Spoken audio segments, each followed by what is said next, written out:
So he's being very strong. Prabhupada explains it. Indirectly, he's calling him a fool. You're acting like a learned man, but you don't really know what is like one of the most basic concepts, right? That you are a spirit soul and you're not your body. Now, if Arjuna falls into this ignorance, right? How easy is for us. The minute we wake up, I'm my body, right? I'm hungry, or I want to go for a walk, or I want to go outside, or I want to go do this today, I want to go do that today. And you're thinking of all these other things to please the senses, right? The body. And instead, when we remember that, no, wait a minute, I'm a spirit soul, and I'm a tiny, infinitesimal, fragmental part, just a little fragment, right? A little tiny spark from the supreme spark, Krishna. Then it's like a little easier to say, wow, I'm going to go chant my rounds. I'm going to cook something for Krishna. I'm going to read Bhagavad-Gita. I'm going to read Srimad Bhagavatam. I'm going to go to the temple. I'm going to find some devotees to associate with, right? And even if you're all alone, you can pick up your phone and you can find on YouTube or the web, like Mayapur TV. You can tune into all the temples in ISKCON, and you might see a class, right? Or they show videos, or they have a kirtan, and you can be there in an instant, the speed of the mind. You can be right in front of Lord Jagannath, right, in Mayapur. Has anybody been to Mayapur? No? Seen Lord Jagannath? No? Oh my God, yeah, okay. Oh, well, I'm going to pray for you all right now, so sincerely, that go to Mayapur and that you go soon and that you get to have darshan of Lord Nrsingadev. He's so special. And the whole temple, Mayapur Dham, and Radha Madhava, and the Astasakis, there's the H. Sakis, the friends of Radharani, surround right to the right and left. You've seen the pictures. And then this giant Panchatattva. They're just huge. I mean, literally, they're from here to the top of the wood, the wood structure here. That's their height. That's how tall they are. And they're served with enthusiasm and great devotion by the devotees in Mayapur. And when you go there, it's infectious. You get infected. You get affected by the atmosphere and the devotees who are doing such nice service. And all of those devotees there that are doing service, they are interacting with the spiritual energy. They're interacting directly with Krishna's Archa Vigraha forms, the deity forms. And they're not doing things that are material anymore. Their activities are spiritual. And they're completely spiritualizing their consciousness by those activities. So we have the same opportunity right here. You come to the temple, you associate with devotees. So visiting Mayapur is wonderful, but coming here is the same. Come to Radha Kali Chandji Dham. Y'all are coming all the time. I don't come as much as I should, but anytime I come, I see all y'all here, right? And that's the key. Then pretty soon, there's nothing but service to Krishna, right? That Krishna, your consciousness can become so purified, and you can understand that you're really a soul and you're not your body. And just stop for a minute and think of that, how rare that is. Did you ever meet anybody when you were younger or before you met the devotees? Did anybody tell you that? Did anybody tell you about this? Did anybody tell you, hey, you're not your body, you're spirit soul? Nobody ever told me that, right? I remember looking in the mirror and I could see something that I could feel, that I was more than just my body, right? That consciousness, and I could kind of sense something. And so this realization of our consciousness is that the consciousness is a reflection of the soul. Prabhupada's going to say that like 3 times in purports coming up.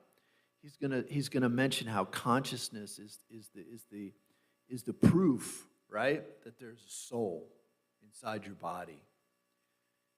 And this simple, basic fact, along with one other, is the whole basis for our movement. Srila Prabhupada wanted us to go out and tell people, you're not your body, you're a spirit soul. So do things that are reflective of that. Do things that are intelligently based on the notion, wow, I'm not my body.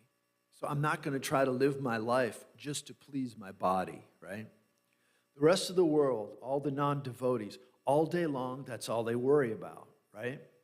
What they're going to do to get money, how they're going to have fun, how they're going to plan things, plan for their future, plan for enjoyment. And everything is enjoyment for themselves. But a devotee, and what Prabhupada wanted us to know, is that when you start to understand you're a spirit soul, and you do things for the pleasure of Krishna, you will get more pleasure than when you try to do things for yourself, right? Everyone sitting here feels that all the time. That's why you come to the temple. That's why you're devotees. That's why you're interested in Krishna consciousness. Why you've surrendered your life as a disciple. Why you're doing devotional service. And so this is the beginning.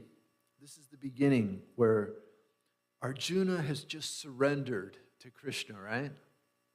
And we've all done that, right? We have spiritual masters. Is everybody initiated?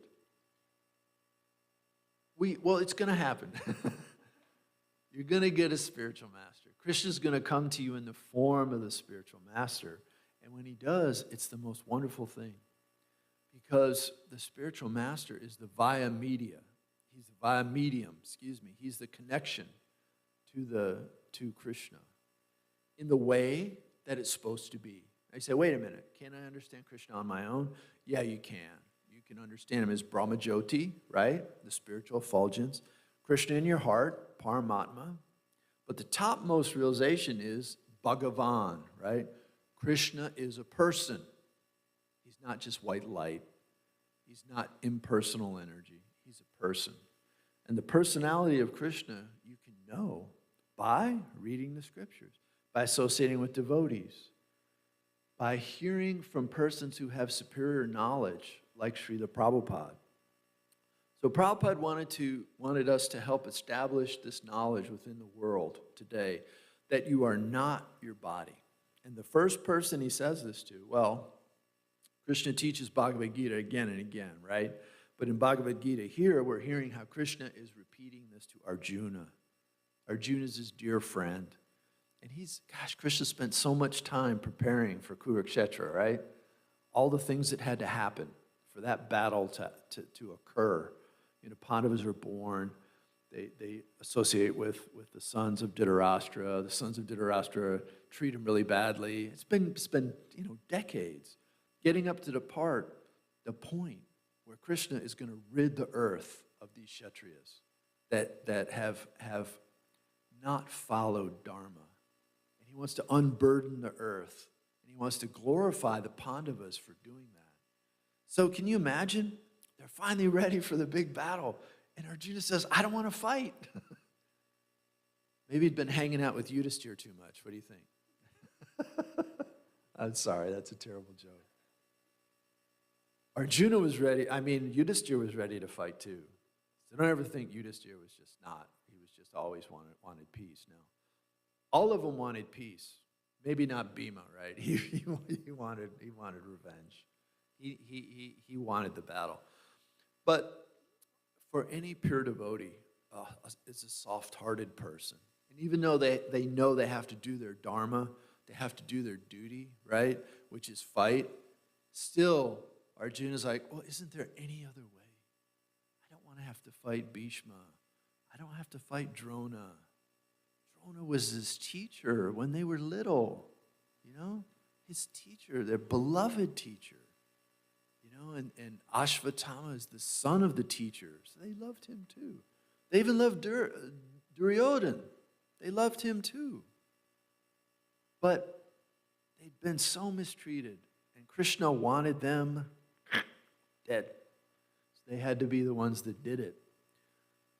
So Krishna begins Bhagavad-Gita here to say, Arjuna, you're not your body. And he's going to explain very, very, very importantly to us, for us to understand, don't lament for the body. It's so temporary, right? At max, it might live 100, 120 years if you're really lucky. In this age, really more like 40, 50, 60 years, right? Do you look at the news? I do occasionally. So many people dead, 54, dead, 40, dead, 60, out. You might not even get to 70 or 80, right? Which we all think, oh, I probably got till 80, right? Maybe not. What if something happens? We could go at any moment. And Prabhupada says it. We could go at any moment. So we need to rededicate ourselves every day to chanting, remembering, being Krishna conscious. And the most important thing, the second thing that Srila Prabhupada wanted this movement to do is to spread knowledge. Okay, one, you're not your body, your spirit, soul. Number two, Krishna stu Bhagavam Swayam. Krishna is the Supreme Personality of Godhead. Wow. Krishna is the Supreme Personality of Godhead. One without a second. Hare Krishna. Come on in. He's the supreme absolute truth.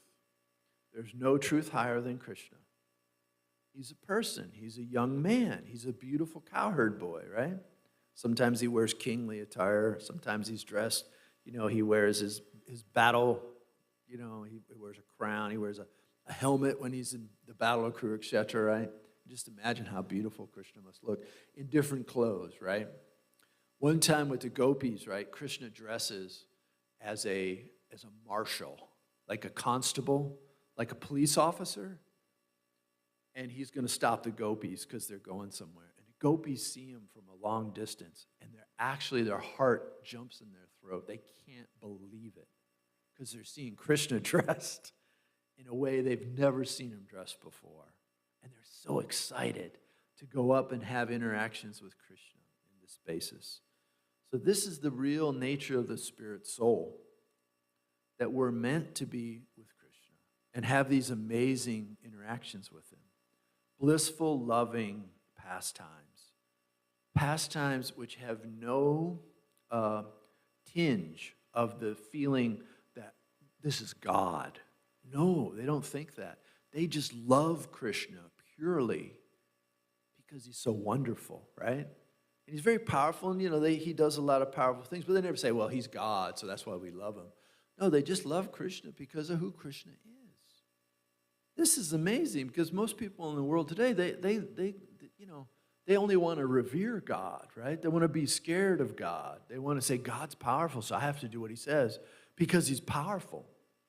But how about you do what God says because you love him, because he loves you. And it's not done out of fear. And it's not done out of motivation for reward or getting something, right? Oh, I'm going to get a giant palace. I'm going to get a motor car. I'm going to get a planet of my own. No, that's not the reason you do it. And how else can we understand this except through a pure devotee like Srila Prabhupada and through our gurus who follow Srila Prabhupada? They give us the ability to understand this.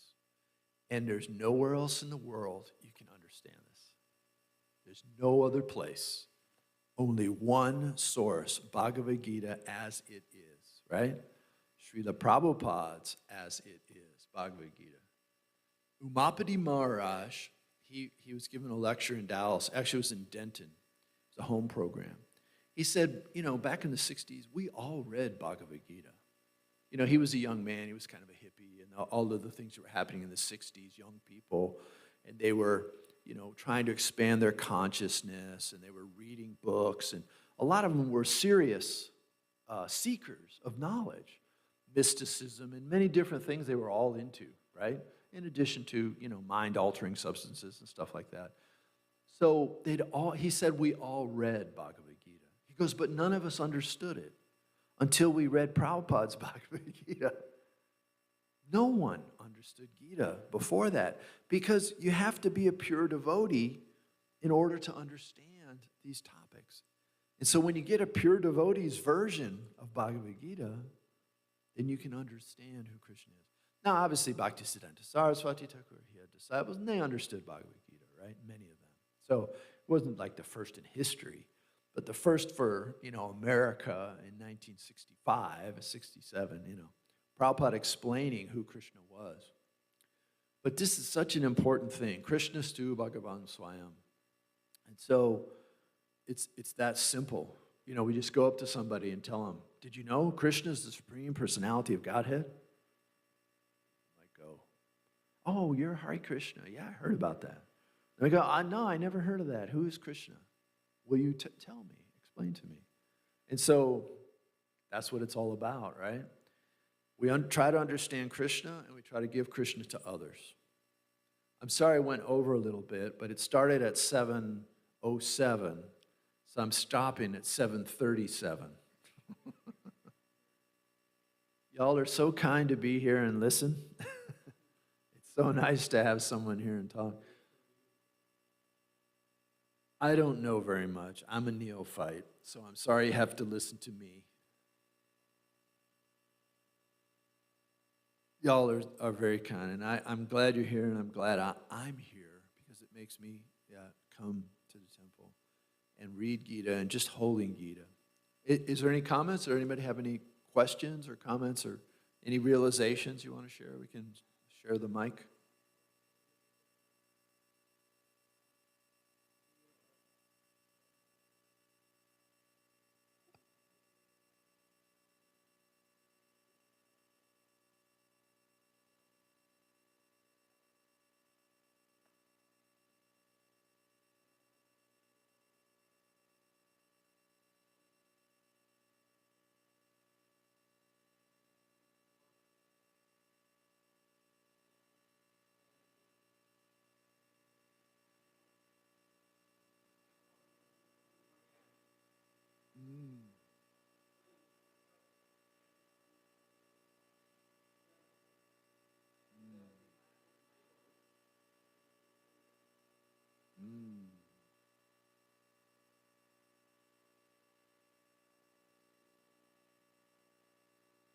Yeah.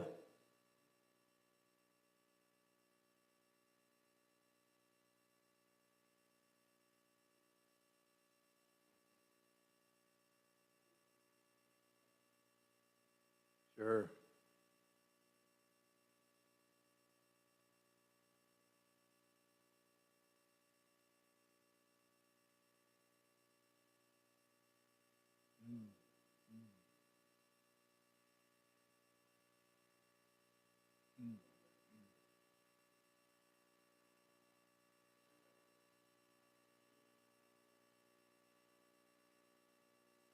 How do we get the strong realization? Yeah. That's a great question, and it's asked a lot. And first, I got to say, I did get the joke, but I was trying to think about it more deeply. You know what I mean? Like, I was trying to go deeper, and I'll think about it some more. Like, what's really, okay, I'm not my body. Whose body am I? And the answer is, he's Krishna's body, right? Krishna owns us. So if I'm not my body, whose body am I? Krishna. Because he owns the body, right? He owns the elements that went into it to make us. Earth, water, fire, air, ether. Krishna owns everything. Isn't that amazing? Krishna even owns our body, like even our mind, right? The constant repetition of the Gita and the holy names make this knowledge appear in our heart as an irreversible fact. It can't be reversed. And even if you try to leave, right? You try to leave Krishna consciousness. You can't. You can't. You try to go out and be sinful, it won't work. You won't enjoy it. You can't do it. You'll be going, doesn't work. disciples have left, and they came back and they testify to this. They say, I tried to enjoy. Krishna stopped me at every step. And other times they say, I was in the midst of trying to do some big enjoying thing, and I just couldn't stop thinking about Krishna. Everything they heard still reminded them of Krishna all the time. So pretty much we're ruined. We're ruined as enjoyers. Sense enjoyers, material sense enjoyers. But we're being given the chance to be spiritual enjoyers on the highest level. So that's really what it's about. Repetition. Talking to your kids about it. Speaking about it with your wife, with your realizations. Because as you have a job and you go through things, there's going to be challenges. There's challenges for everybody, even if you don't have a job, right? Whatever you're doing, you're dealing with your child, you're dealing with life, you're dealing with issues of the material world. All of these things are going to challenge you and test you and make you have to, by going through them and overcoming the difficulties, it makes you more Krishna conscious, and it gives you more of a realization of why everything's happening the way it's happening, right? Like everybody right now is really upset. There's a war in Ukraine. There's inflation. There's high prices of gas. There might be shortages of this. And this is the media, right? They have nothing else to do but try to get headlines to make you read these things. So, as we're confronted with the difficulties, we have to remember that everything is Krishna's mercy, and everything has been orchestrated by Him to make us more Krishna conscious. But we should always have faith that Krishna will protect us, and Krishna looks after us, right? Directly. Krishna feeds us from His own hands. We say, wait a minute, I went to the store and I bought it, I offered to Krishna, and then I got it back. But Krishna, there's no food without rain, right? Why does it rain? Demigods? No. The demigods are just the agents, right? But Krishna makes it rain. When Krishna's happy by the performance of Sankirtan Yajna, then it rains. Krishna says, okay, send the rain. So when Krishna sees you chanting, all of us chanting, doing Harinam, coming to the temple and chanting as a group and chanting our rounds and reading, Krishna's pleased. This is yajna. This is sacrifice. And this is the sacrifice for this age, right? We can still do fire sacrifices, right? That's still allowed. And Prabhupada said that it lends an element of, makes things ceremonial, right? And you'll take it more seriously, right? Prabhupada said that the actual initiation is just getting your name from the spiritual master. It's accepting your beads and agreeing to chant. That's initiation. He goes, but he did a fire sacrifice so the devotees would take it more seriously. Not that we can do fire sacrifices for the benefit of the world, and we can ask, Yajna Purush, Vishnu appears in the fire and he accepts the grains, and we ask him special prayers. These are important things to do. But the yajna that's required in this age is chanting Hare Krishna. That's the yajna. And that's the yajna that will help it to rain, that Krishna will send, so that we can have grains. And it's also important. Jai Shri Shri Radha Ji ki.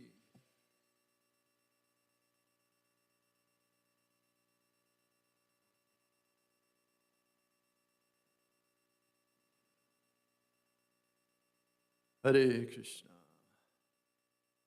It's also important that in doing yajna, grains are sent, but it also provides, I lost my train of thought. That must mean I should stop. Any other questions? Yes, Krishna's behind everything. And I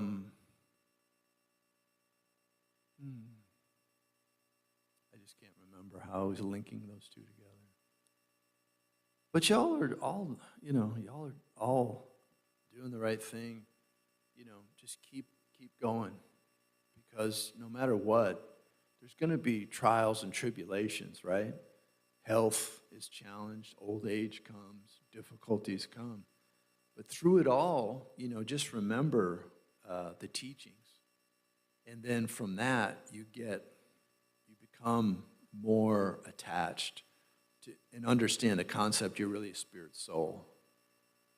And then times when you need it, that will be there as your eternal asset.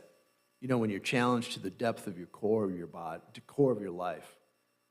Y'all are young. You will be challenged. You will have tests that make you say, this is the hardest thing I've ever dealt with. You might have to be humble in a way that you never imagined you'd have to be humble, to give up pride. And especially if you have a lot of pride like I do, then Krishna's constantly smacking me down. And so I'm having to sometimes, it's just amazing. You will have to dig to the deepest part of yourself. And when you do, you'll find you have strength. Krishna will give you that strength and you can overcome the difficulty. So sorry to go on and on. Y'all get me excited. Any more question, comment? Only if y'all answer it, you can ask, but I want to listen.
Sadhus. I'll just tell one little part. When we're supposed to grow a sika, right? A little sika, the tuft of hair. Does anybody know what it's for? Yes. If we ever try to turn our back on Krishna and walk away, he's going to grab the sika and he'll pull us back.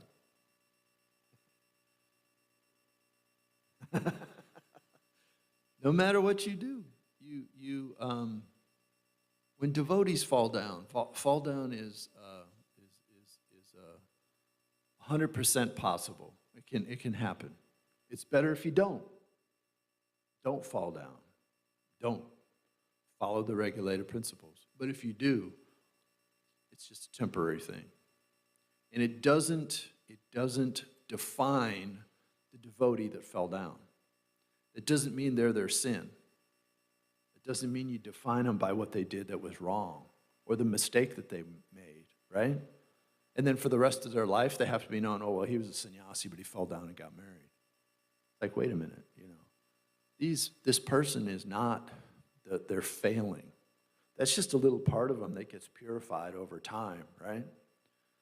What they really are is a spirit soul. And they've been a billion different bodies, and we've been a billion different bodies, and we've done every sin that there is already. We've also done every purifying activity that you can do as a yogi, as a spiritual person. We've been to all the holy places. We've bathed in the holy lands, the holy waters. We've done all that. We've preached. We've been demons, and we've been demigods.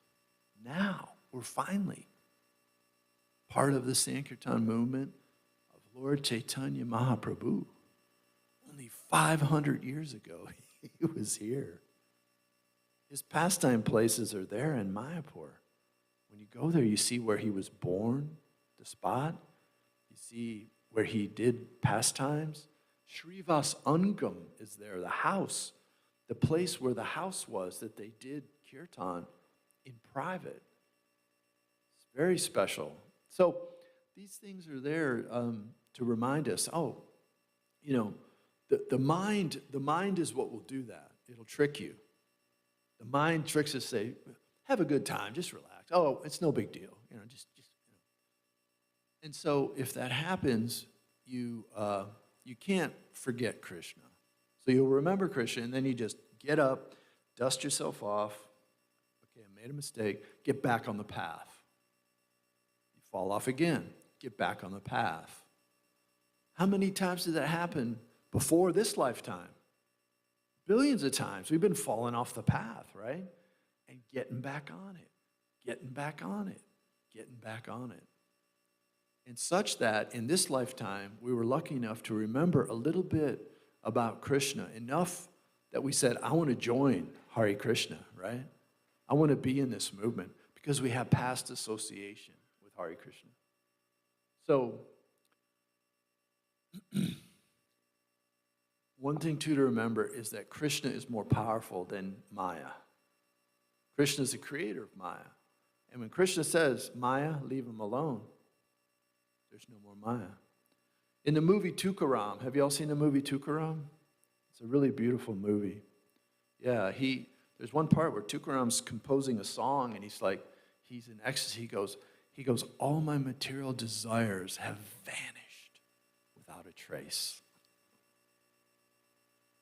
That's what we can look forward to. The time when we're not harassed by any other material thoughts. Not just sinful, gross, sinful things, but by anything that keeps us away from remembering Krishna. Everything was gone. It was just love for God. That's all he had in his heart. It was a movie made in 1936. ITV bought the rights, and it's on a video cassette or DVD.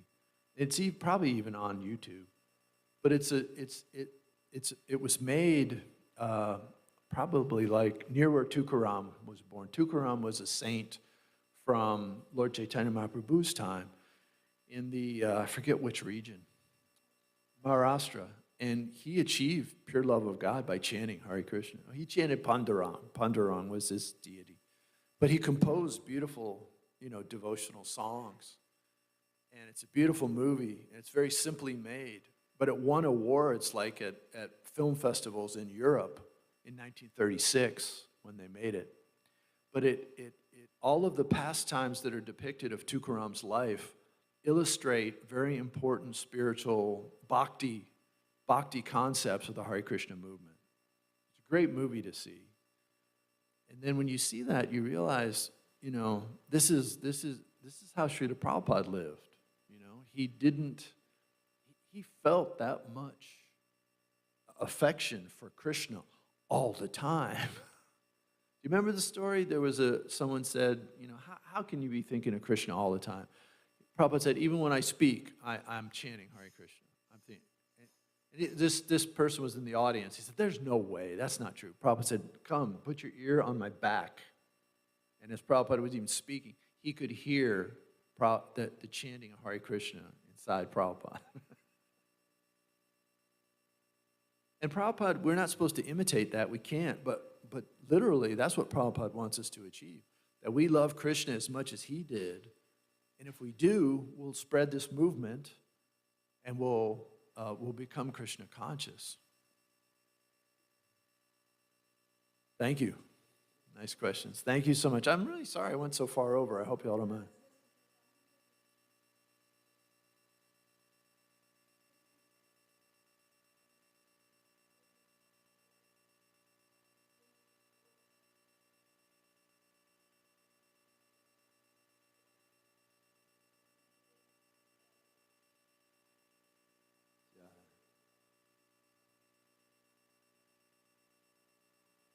Well, I seek your association too, and I'm so grateful for your association and all the devotees and how wonderful and special this is. And if I can, just repeat Srila Prabhupada's words, in your own words. That's what we have to do. As well as we've understood it, repeat it in your own words. Like Prabhupada would need like 2 sentences to convey what it took me an hour to say, right? But pretty soon over time, it becomes more succinct, you know? And the really advanced gurus of our movement, they say just a couple things and you're like, wow. And just being around them, you feel charged up, right? Oh, well, I feel that for y'all too. Y'all are saving me, so thank you so much. Srimad Bhagavad-Gita ki, Srila Prabhupada ki.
Om Namo Bhagavate Vasudevaya.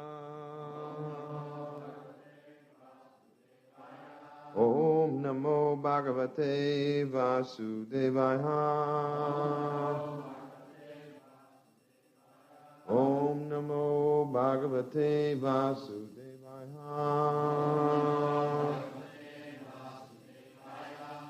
Tam Sarva Guna Vinyasham Jive Maya Maye Nyadat Tam Chanushayam Atmashtam asau anushaye umam jnana vairagya viryena svarupa sto jahat prabhu tam sarvaguna vinyasham jive mayamaye nyadat tam chanushayam atmastam ashavanushayi pumam jnana vairagyaviryena svarupasto jahat prabhu. Come unto him. Sarvaguna vinyasam, the reservoir of all qualities. Jive, unto the designations. Maya Maye, the reservoir of all potencies. Nyadat, placed. Tam, that. Cha, also. Anusayam, designation. Atmashtam, situated in self-realization. Aso, he. Anushayi, the living entity. Puman, the enjoyer. Jnana, knowledge. Vairagya, renunciation. Viryena, by the prowess of. Svarupashta, being situated in one's constitutional position. Ajahat, returned home. Prabhu, the controller. Translation and purport by His Divine.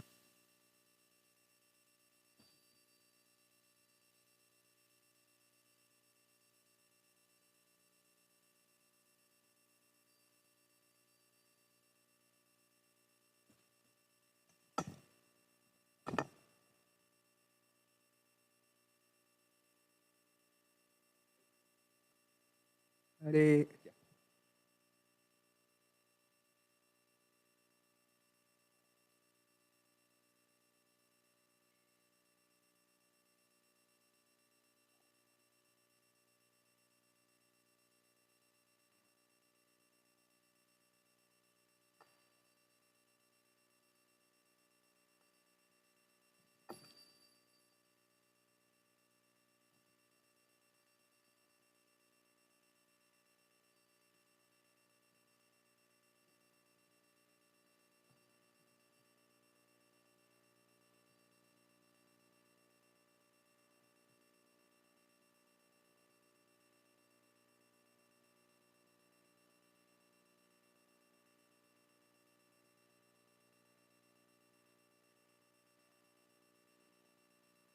Hare Krishna, Hare Krishna, Krishna Krishna, Hare Hare, Hare Rama, Hare Rama, Rama Rama, Hare Hare. Hare Krishna, Hare Krishna, Krishna, Hare Hare, Hare Rama, Hare Rama, Rama Rama, Hare Hare. Hare Krishna, Hare Krishna, Krishna Krishna, Hare Hare,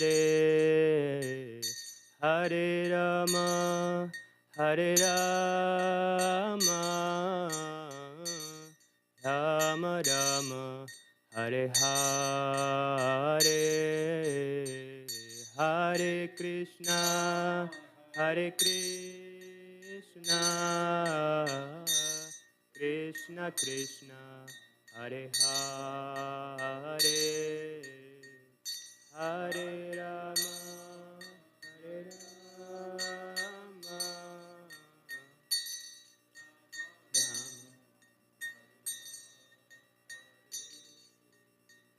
Hare Krishna, Hare Krishna, Krishna Krishna, Hare Hare, Hare Rama, Hare Rama, Rama Rama, Hare Hare, Hare Krishna,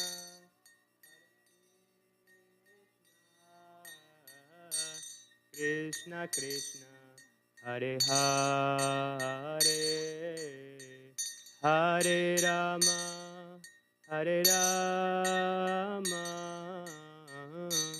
Rama Rama, Hare Hare, Jaya Radha Kala Sanji Radha Kala Sanji Radhe, Jaya Gaura Nitai, Jaya Gaura Nitai, Gaura Nitai, Jaya Gaura Nitai, Prabhupada, Prabhupada, Prabhupada, Jaya Jaya Prabhupada, Prabhupada, Prabhupada, Prabhupada, Jaya Jaya Prabhupada. Ura Premanande. Raj Maharaj. Hi.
Divine Grace A.C. Bhaktivedanta Swami Srila Prabhupada.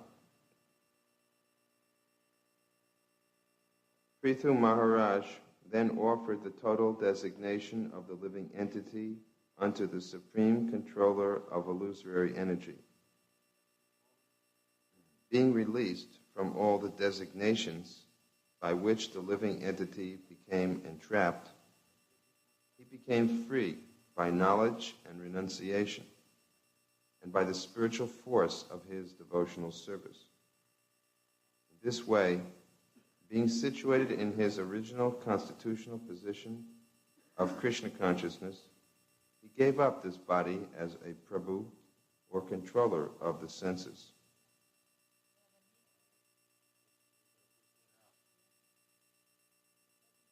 Purport. As stated in the Vedas, the Supreme Personality of Godhead is the source of material energy. Consequently, he is sometimes called Maya Maya, or the Supreme Person, who can create his pastimes through his potency known as the material energy. The jiva, or the individual living entity, becomes entrapped by the material energy by the supreme will of the Supreme Personality of Godhead. In Bhagavad-Gita 18:61, we understand, Ishvara sarvabhutanam hrideshe ajunatishtate brahmayan sarvabhutani yantra rudani mayaya. Ishvara, the Supreme Personality of Godhead, is situated within the heart of all conditioned souls.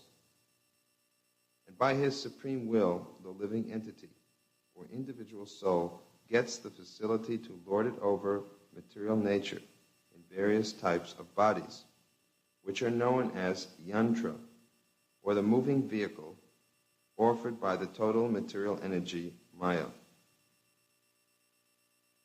Although the individual living entity, jiva, and the Lord are both situated within the material energy, the Lord is directing the movements of the jiva soul by offering him different types of bodies through the material energy. And thus the living entity is wandering throughout the universe in various forms of body and becomes implicated in different situations, partaking of the reactions of fruitive activities. So in the first part of this purport, Srila Prabhupada is showing us the distinction between the individual soul and the Supreme Lord. Nityo nityanam chaitanas chaitananam eko bahunam yo vidadati kama. The Vedas inform us that there is a similarity which exists between ourselves and Krishna. We are both of the same spiritual quality or nature. There is an affinity, therefore, between the Lord and his devotees. It is really quite natural for us to be related to Krishna, just as one very naturally feels a connection between family members.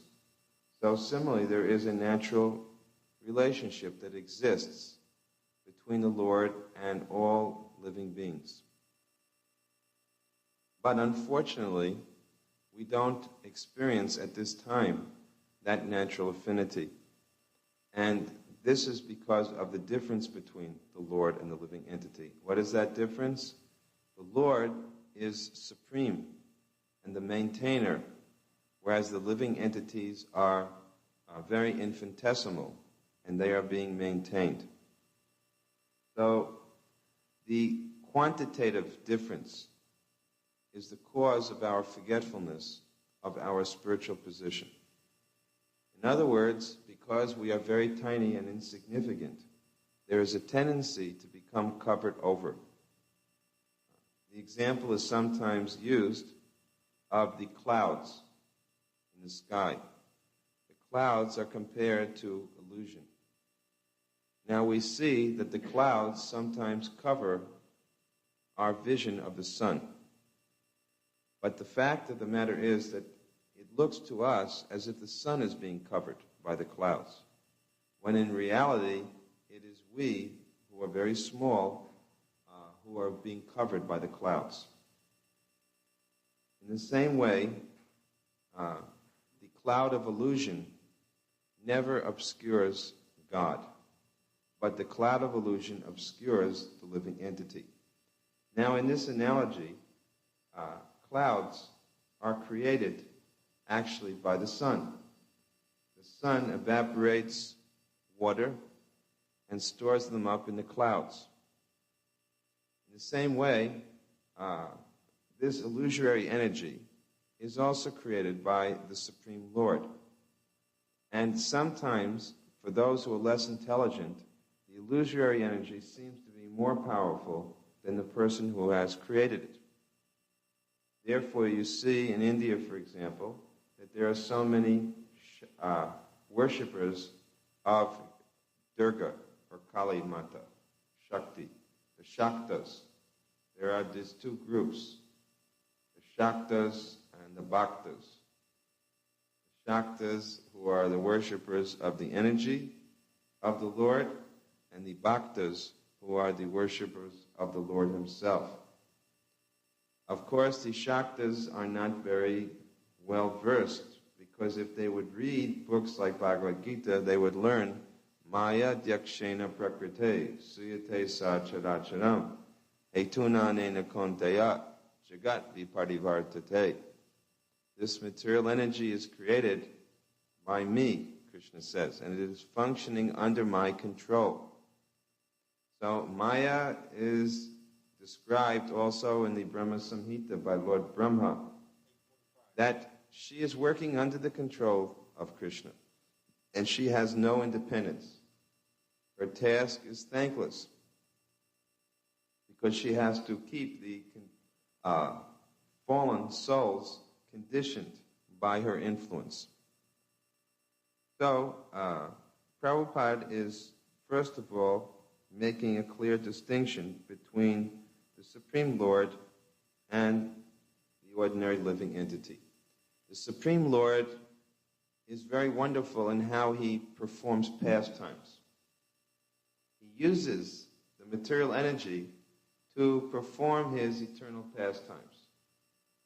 That is to say, he's therefore known here, it's mentioned here, as Maya Maya. He creates his pastimes through his potency, known as the material energy. So sometimes it's described as an example, to give you an idea about this, that a spider spins a web, and he does it by coming out with his own saliva. The web of a spider is made from its saliva.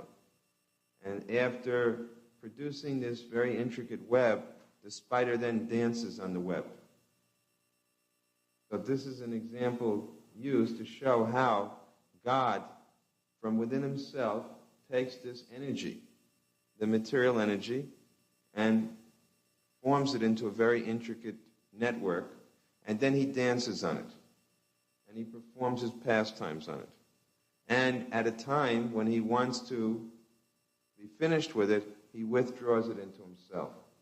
Just like a spider, after a while you'll see a spider comes down, right, on its web, and then after a while you don't know where the web went, because it went right back into him, because it's made of saliva.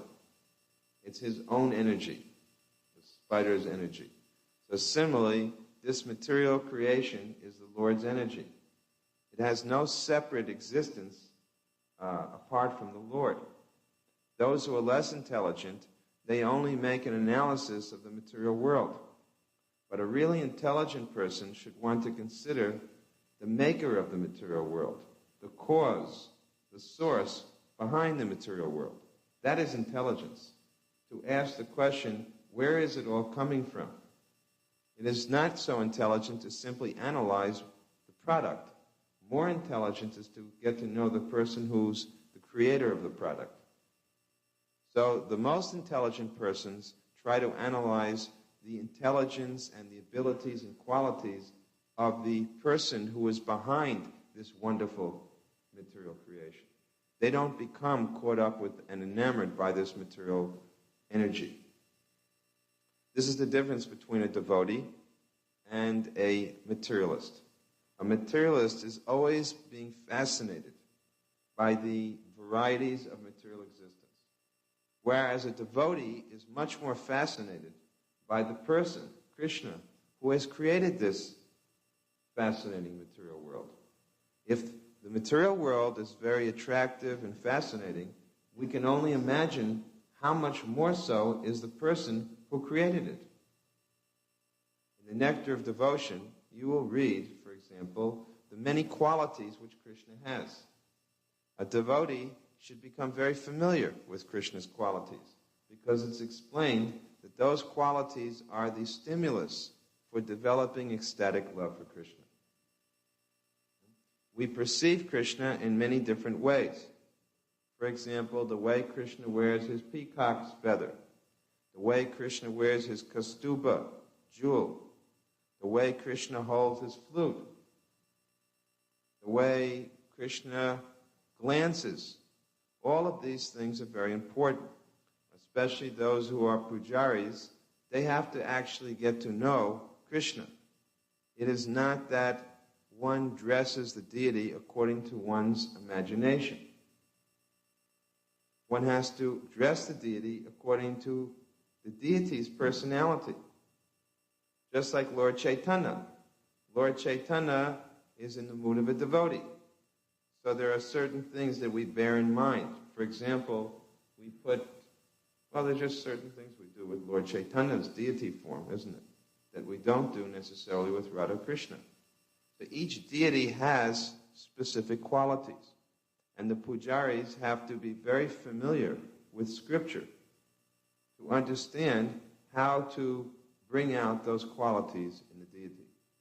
Similarly, the devotees have to be very observant to also be able to see the deity in the proper way. Furthermore, another form of seeing is to hear. So when you hear the pastimes of the Lord, you have to be very perceptive to be able to allow yourself to respond to all of the different stimuli which are there in the descriptions about Krishna. For example, when the acharyas write commentaries, they hear one little word, and that one little word, whatever it may be, will spark their remembrance of so many different aspects of characteristics of the Lord. So you'll find in their commentaries that they bring out so many different angles of vision on a particular word or description of Krishna. There's an unlimited stock of transcendental qualities that the Lord has. And each one of those qualities can be described in an unlimited way. So we have to become more and more familiar with Krishna, the science of Krishna. That means nectar of devotion, etc. We have to know this science so well that when we hear the pastimes of the